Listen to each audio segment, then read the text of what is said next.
Hello everyone, कैसे हैं आप सभी। स्वागत है आप सभी का सुपर 30 सीरीज के इस न्यू वीडियो में। इस वीडियो में हम कंप्यूटर ऑर्गेनाइजेशन एंड आर्किटेक्चर के थर्ड क्वेश्चन को डिस्कस करेंगे। आइए देखते हैं क्या है question number third.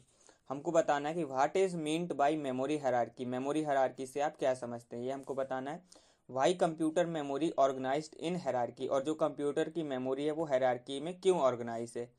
Explain with a neat diagram. List the factor to be considered while selecting a particular memory type. तो हमको ये डायग्राम की हेल्प से एक्सप्लेन करना है। और ऐसे कौन कौन से फैक्टर हैं जिनकी हेल्प से हम क्या करते हैं, किसी भी पर्टिकुलर टाइप की मेमोरी को सिलेक्ट करते हैं। तो आइए देखते हैं क्या है इस क्वेश्चन का आंसर। तो देखिए, सबसे पहले हम लोग जानते हैं कि मेमोरी हमारे कंप्यूटर के लिए बहुत इंपॉर्टेंट कंपोनेंट है, एसेंशियल कंपोनेंट है। क्यों? क्योंकि जैसे ही हमने कोई भी इक्वेशन लिखा या कोई भी कमांड कंप्यूटर को इनपुट दी, जैसे हमने 3+5 इनपुट किया, तो ये जैसे 3+5 देखा तो हमने क्या देखा कि हम हमारे माइंड में इसका रिजल्ट कैलकुलेट हो गया और क्या आया, 8। क्यों आया? क्योंकि ये जो सिंबल यहाँ पे है, इस सिंबल का मीनिंग हमको पहले से पता है, हमारे माइंड में कहीं ना कहीं ये स्टोर है। तो स्टोर है, पहले से पता है, तो हमने इस ऑपरेशन को परफॉर्म किया और रिजल्ट आ गया हमारा 8। बट कंप्यूटर के पास कोई माइंड नहीं है, तो कंप्यूटर में यदि हम लोग यही इक्वेशन को रन करें, इंटर करें, तो रिजल्ट क्या आएगा। तो कंप्यूटर क्या करेगा, इस सिंबल का मीनिंग उसको पहले पता होना चाहिए। और वो कैसे पता चलेगा? वो प्रोग्राम में होगा, और प्रोग्राम कहाँ होगा? मेमोरी में स्टोर्ड होगा। तो ये प्रोग्राम यदि नहीं होगा तो कंप्यूटर ये रिजल्ट नहीं परफॉर्म कर पाएगा, ये ऑपरेशन नहीं परफॉर्म कर पाएगा। तो इसीलिए कोई भी प्रोग्राम को स्टोर करने के लिए, कोई भी डेटा इंस्ट्रक्शन को स्टोर करने के लिए हमारे पास क्या होने चाहिए, कंप्यूटर में मेमोरी होनी चाहिए। मेमोरी के बिना कंप्यूटर में कोई भी प्रोग्राम रन नहीं किया जा सकता, है ना। तो मेमोरी क्या है? Memory is one of the most essential component of a computer. और मेमोरी है क्या? तो मेमोरी क्या है? मेमोरी सिर्फ हमारा क्या, स्टोरेज एरिया है, जिसके अंदर हम लोग क्या कर सकते हैं, डेटा और इंस्ट्रक्शन को स्टोर कर सकते हैं, टेम्पररी भी और परमानेंट भी।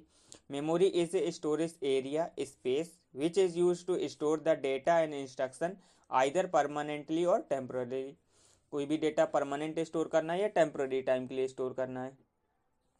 और मेमोरी में हम लोग दो टाइप्स के ऑपरेशन परफॉर्म कर सकते हैं, रीड एंड राइट। रीड का क्या मतलब है?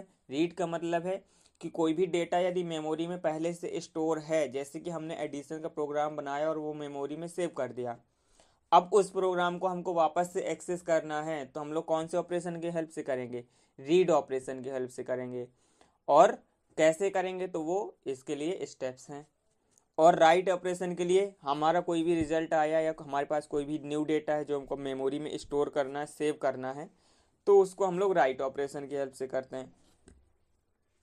और राइट ऑपरेशन को परफॉर्म कैसे करते हैं, यहाँ ये हम लोगों ने फर्स्ट ईयर में फंडामेंटल में पूरा पढ़ा हुआ है ना। और ये पूरा आर्किटेक्चर है कि कैसे सीपीयू मेमोरी से कनेक्टेड होता है। तो address bus, data bus, control bus के थ्रू सीपीयू मेमोरी से कनेक्टेड होता है। और मेमोरी दो टाइप की सिग्नल और जनरेट करता है। क्यों? क्योंकि मेमोरी में हम लोग क्या करते हैं, एट अ टाइम मेमोरी में सिर्फ एक ही ऑपरेशन परफॉर्म कर सकते हैं, या तो रीड या तो राइट।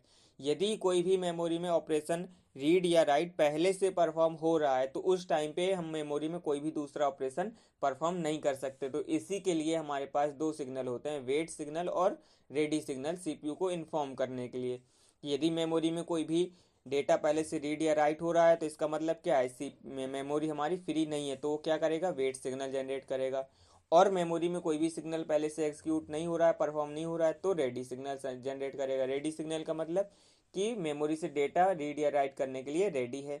और वेट का मतलब कि अभी थोड़ा सा वेट करो, अभी मेमोरी फ्री नहीं है। अब ये हमारे पास मेमोरी के बहुत सारे डिफरेंट डिफरेंट टाइप्स होते हैं। प्राइमरी मेमोरी और सेकेंडरी मेमोरी दो टाइप्स में क्लासिफाइड होती है। प्राइमरी मेमोरी में रोम, रैम। और रोम में फिर हमारे पास फर्दर 4 टाइप्स की रोम होती है। और रैम में हमारे पास दो रैम होती हैं, एस रैम और डी रैम। और सेकेंडरी मेमोरी में hard disk, C D, S S D, basically optical disk और मैग्नेटिक डिस्क। इसके अलावा और भी हमारे पास मेमोरी होती हैं, बताइए आप कौन कौन। जैसे कि कैश मेमोरी हो गई या रजिस्टर्स हो गए, ये भी हमारे पास मेमोरी ही है। तो हमारे पास इतने सारी डिफरेंट डिफरेंट टाइप्स की मेमोरी हैं।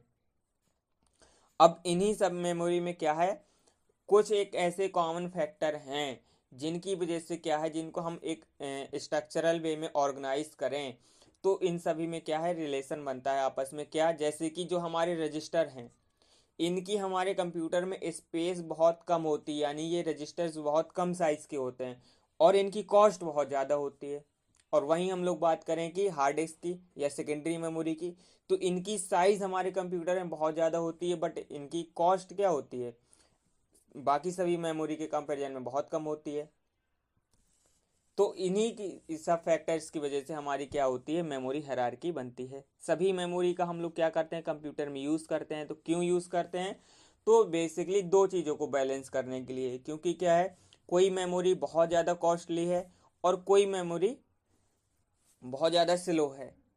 तो हमको क्या रखना है, हमारा कंप्यूटर का ओवरऑल कॉस्ट भी ना ज़्यादा हो और हमको डेटा को एक्सेस करने में टाइम भी ना ज़्यादा लगे। तो बेसिकली यहाँ पे दो फैक्टर हैं, एक हमारा टाइम, समय, और एक हमारा कॉस्ट यानी पैसा।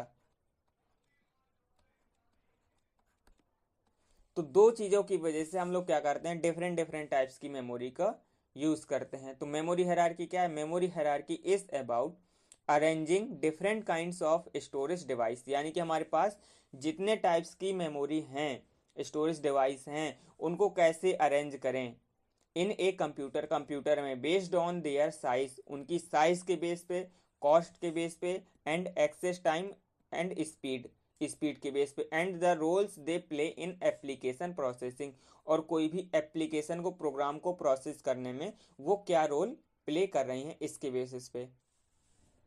Computer memories are organized in hierarchy because each level of memory provide a different balance between cost, capacity, speed and access time।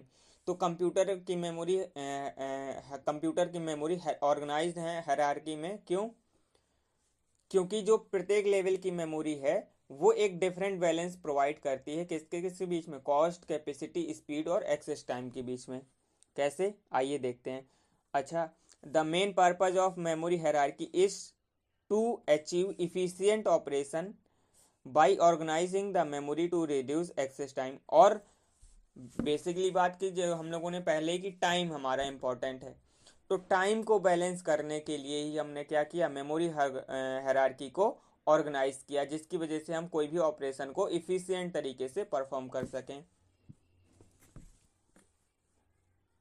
अब ये हम लोग जब जो जितनी भी टाइप्स की मेमोरी हैं इनको अरेंज करते हैं तो हमारा कुछ इस तरीके से पिरामिड लाइक एक स्ट्रक्चर बन के तैयार होता है, जिसमें क्या है, पहले सबसे पहले टॉप पे क्या है, रजिस्टर्स हैं। टॉप पे रजिस्टर्स क्यों हैं, क्योंकि जितनी भी टाइप्स की मेमोरी है इनमें सबसे ज़्यादा कॉस्ट किसकी है, रजिस्टर्स की है, और ये सबसे ज़्यादा कम साइज़ के होते हैं, कॉस्टली भी हैं, इनकी साइज भी कम है, और इनमें डेटा को एक्सेस करना, रीड या राइट करना बहुत फास्ट है। फिर इसके बाद हमारी कैश मेमोरी आती है, फिर मेन मेमोरी, और फिर सबसे लास्ट में सेकेंडरी मेमोरी। सेकेंडरी मेमोरी में हमको कोई भी डेटा को एक्सेस करना है तो बहुत ज़्यादा टाइम लगता है। इसी वजह से हम लोग क्या करते हैं, ये डिफरेंट टाइप्स की मेमोरी का, जैसे रैम का, कैश मेमोरी का, रजिस्टर्स का यूज़ करते हैं।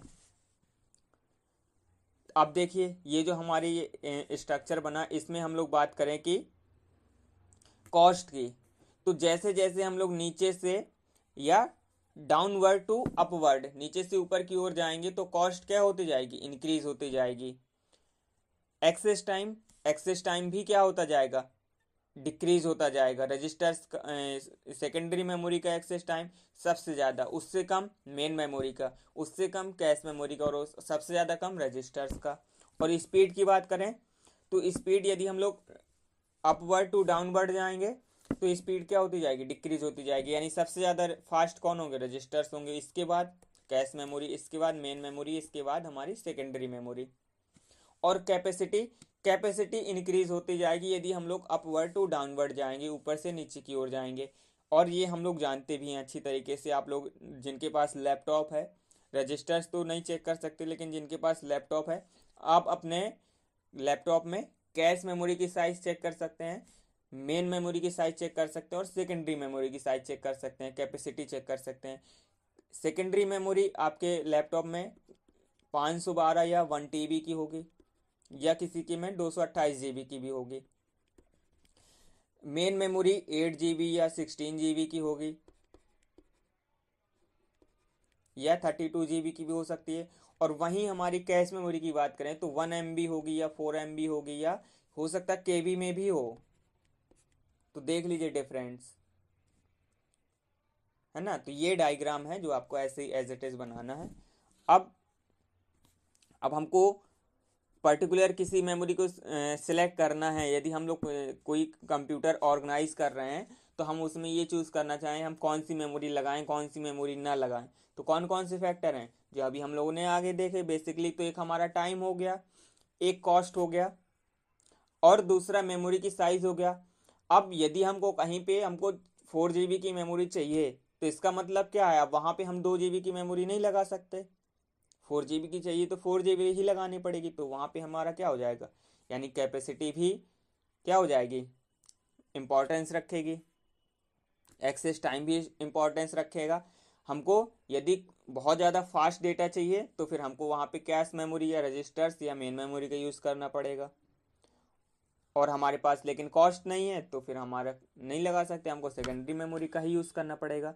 तो the higher up in the hierarchy, जो मेमोरी में हाइयर अप पे हैं यानी ऊपर की ओर हैं, टॉप पे हैं, द मेमोरी इज़ फास्टर, वो क्या है, वो मेमोरी फास्टर है, एंड मोर एक्सपेंसिव, और वो एक्सपेंसिव भी ज़्यादा है। While the lower down in the hierarchy, जबकि हम लोग जो नीचे की जो मेमोरी है हमारे हायरार्की में, जैसे कि सेकेंडरी मेमोरी हो गई, द मेमोरी इज स्लोअर, वो मेमोरी क्या है, स्लो है, एंड लेस एक्सपेंसिव है, वो थोड़ी कम एक्सपेंसिव है। अब when selecting a particular memory type several factors must be consider, तो जब भी हम कोई भी मेमोरी को सिलेक्ट करते हैं तो सेवरल फैक्टर्स होते हैं, जैसे कि क्या क्या, स्पीड, हमको फास्ट मेमोरी चाहिए, स्लो से हमारा काम चल जाएगा। कैपेसिटी कितनी होनी चाहिए, कॉस्ट हम कितना अफोर्ड कर सकते हैं, एक्सेस टाइम कि हम लोग कितना डेटा को एक्सेस करने में टाइम वेट कर सकते हैं, कितना टाइम दे सकते हैं। तो ये सब फैक्टर हैं, है ना। अब ये देखिए पूरा डायग्राम है कि कैसे जो हमारा जितनी भी मेमोरी है या जो हमारा हम स्ट्रक्चर हायरार्की बनी थी, सीपीयू उनको कैसे यूज़ करता है। तो सीपीयू के अंदर ही हमारे पास रजिस्टर्स होते हैं, और अब तो जो सीपीयू आ रहे हैं उसी के अंदर हमारे पास कैश मेमोरी भी होती है ना। तो आप लोग इसको ऐसे भी बना सकते हैं, ये आपके ऊपर है। तो सीपीयू के अंदर ही रजिस्टर और कैश मेमोरी हो गई। अब इसके बाद कैश मेमोरी और मेन मेमोरी आपस में डेटा को एक्सचेंज कर सकते हैं, स्वैप कर सकते हैं। और सीपीयू डायरेक्टली, ये हमारा सीपीयू डायरेक्टली मेन मेमोरी से कम्युनिकेट कर सकता है, बट सीपीयू हमारा सेकेंडरी मेमोरी से डायरेक्टली कम्युनिकेट नहीं कर सकता। यदि सीपीयू को कोई डेटा चाहिए, वो रजिस्टर्स के पास नहीं है, कैश मेमोरी के पास नहीं है, और मेन मेमोरी के पास भी नहीं है, तो उस केस में क्या होगा, सीपीयू वेट करेगा। और वेट करेगा तो फिर क्या होगा, सबसे पहले मेन मेमोरी जाएगा सेकेंडरी मेमोरी के पास और उस डेटा को सर्च करेगा, और वो डेटा सबसे पहले मेन मेमोरी में आएगा, और मेन मेमोरी में आने के बाद फिर वो सीपीयू के पास जाएगा। तो ये पूरा प्रोसेस है, डायग्राम है कि कैसे जो इतनी सारी मेमोरी थी वो हमारे सीपीयू से कनेक्टेड रहती हैं, कैसे सीपीयू से कम्युनिकेट करती हैं। तो आई होप ये क्वेश्चन आप सभी लोगों को समझ में आ गया होगा। वीडियो को लास्ट तक देखने के लिए आप सभी लोगों का बहुत बहुत धन्यवाद। मिलते हैं हम लोग नेक्स्ट क्लास में। Thank you so much.